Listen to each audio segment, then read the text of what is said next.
dishwasher's going because we just had so many plastic things that had to go in the top rack. So luckily they have two. I finished my painting this morning. It was just making the wires across and varnishing. So that is here. The owner is an artist, actually. There's a bunch of her paintings downstairs. The dog bowls that Siggy's been using, and down there have her name on it. So I hope she appreciates it. This house has been so lovely, and we would love to go back. Oh goodness, there's little fingerprints everywhere. It's very humid. If you can see the condensation, I don't know if you can. The kids were like, is it raining? But yeah, I need to do final sweeps and bring things down that are just going in my spot in the car. I guess I need to close this up. So yeah, going back into airplane mode to save battery because I can't plug my phone in the car, and I will see you on the road.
You gotta deal with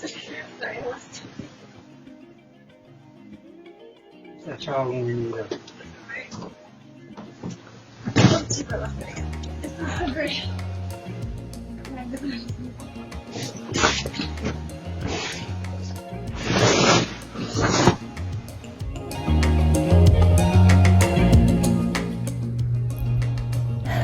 We're back. Oh my goodness. That was a drive. It's always a drive. But we made it. Final leg. Like this is supposed to be 2 hours, I mean. Final leg, I don't even know. Danny was not in a rush to leave the brewery. Normally he's like, we're not stopping, we're just gonna go, go, go. These are our stops, we're gonna go. But you stop at a brewery, he's like, yeah, I'm gonna order another beer, I'm good. But yeah, I think we got out of there at 3 and we got home at 7. We just kept changing course and we took the scenic country route. because it came down to it's going to be the same amount of time to sit in horrible traffic on 95 or 1 or drive further through the country, and for his sanity, country won. Right after I showed you my knitting progress, I made so much progress I had to rip out like 8 rows because I realized I didn't start the thumb gusset, I believe it's called. It's like great. And since I was doing so many rows, instead of unknitting, knitting in reverse, I wanted to frog, which is just ripping out the stitches, and then so you take your needle out and rip down to about where you need to be, and then carefully put your needle back in without dropping stitches. So I pull my tiny little mitten needle that I love so dearly and only have had since September, and it just snapped. Like, just can't even stick the wooden needle back into the little metal bit that holds it onto the nylon cord. Immediately ordered a new one, and welcome to living in Ashburn, the data center Amazon capital of the world, it feels like. And it's like, okay, it'll be here tomorrow. And I was like looking for things like painting supplies, any delivery service anywhere, and the Outer Banks and everything's like July. They don't want to sit in the beach traffic either. So yeah, I did have a backup needle that's like way too long. A lot of people knit tiny things in the magic loop method where you use a really, really obnoxiously long one. I hate that method. I like knitting on the tiniest needles ever. Like the actual wooden needle part is like that long, and it makes me so happy. I was like, I can't. But I managed to use those to pick up all those stitches so they wouldn't get dropped. And then I unknitted one more row because just to be safe, I didn't want to rip too much. And I unknit the last few stitches as we pulled up to the house. But yeah, here we are. It was raining.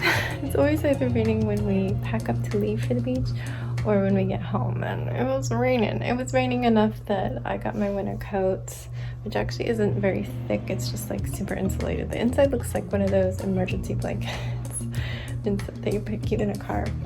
But I put that on because it had a hood. Just zipped it up and helped bring everything in, including our body bag, I call it. I'm doing a lot of air quotes today. The giant cargo bag, which had tipped over, luckily backwards into the tire, but that could have been bad if you didn't have a spare tire there to catch it. It was a lot more secure on the way out, I guess, but we had rain that we were driving in, lots of stop and go traffic. But we got everything in, and I did take everything but the actual like pool stuff that we brought out of that big bag. Nothing's unpacked, everything's just like, everything in these cubes is clean. I like to wash clothes before I come home if I have any way to do laundry. Everything gets cleaned, and if it's not clean, it's gonna be in a separate bag and go immediately into the washing machine, though it's not started yet. But yeah, we just had 2 little grocery bags that I had brought with all our pajamas and the clothes from the last night. And yeah, so I mean, we can live out of these for a day or two, but I'm gonna do unpacking tomorrow.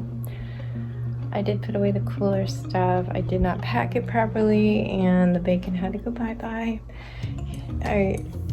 Danny left that to me for the first time. I'm like, what do I do? He's like, just don't put anything against the ice, it'll freeze. I'm like, okay. But he didn't tell me the bacon had to be closest to the ice packs. I was just fitting it where it fit because it was a tight squeeze. So, R.I.P. bacon. You don't want to get sick. I tossed the cheese too because I didn't trust myself. So I unpacked that, but our Tupperware container, which is exactly the same size as the one we usually bring to the beach, it's just he got an opaque one since everybody will be staring at it, I guess, and more sturdy maybe. yeah, that's not unpacked though. I got my little beach globe out, and it's looking very sad and lonely on our bathtub. It's the only thing there because I don't want to put the Asian stuff back up. The Asian stuff went with the bathroom when it was tan, and I painted when I was pregnant with Sebastian to make it blue and beachy, but we never changed the decor. The tan was this color. We had somebody do it before we moved in, and I painted those, and everything was very Asian-y. We've had to redo the duvet a few times, and I found this one on Amazon that has both blue and the tan colors to tie those together because we're not redoing everything right now. But yeah, I'm gonna slowly start collecting stuff for that bathroom. Eventually we'll redo it. We did just take out money from that fund to pay for this trip, and it was totally worth it. As we were driving away, I'm like, I'm so glad we did this. We needed this. We needed to do over. It was a miserable trip in May. The only good thing was our friends. It was the only good thing. And the few hours that we had the very first afternoon on Danny's birthday. Thank goodness the universe came through for us. But it also gave us insight to what it's going to be like. We're going to have to go in June. And rolling out of Duck, sitting in the traffic, I'm like, we can do this. We can do this. We're just going to have to cook at home more, but we've gotten used to that from the pandemic. Like in 2020, there was no going out. We had to meal plan like 5 dinners, and then we had like a little bit of takeout, but it's hard to do takeout. And then this past May, it was so miserable. That first night we were able to eat out, but after that, we just had to cook dinners. We cooked 2 big main dinners, and then we did a lot of takeout where one of us would go and pick it up from the restaurant. So we can do it. We were definitely shocked at how long the waits were. It's like 2.5-hour waits, and they don't let you send somebody ahead to wait. They're like, is your entire party here? Is the very first question they ask, because I usually would throw on a mask and go in, and because they'd have the dog, and I send everybody inside. Danny likes to not grab a mask. I think he didn't wear a mask when he was in that line for half an hour inside of the ice cream and donut shop, and I hope nobody was sick. But I digress. Yeah, they're always, I walk in and they're like, is your entire party here? Even though it's just 4 of us. I'm like, yes, they're outside with the dog. So you can't like send somebody to start the wait for your larger group. So yeah, that's something we'll have to readjust, but we're just gonna focus on having a really nice house and a pool, access to the beach. We like Duck because it's all private beaches. You get access in whatever neighborhood you're in. There's no public beach.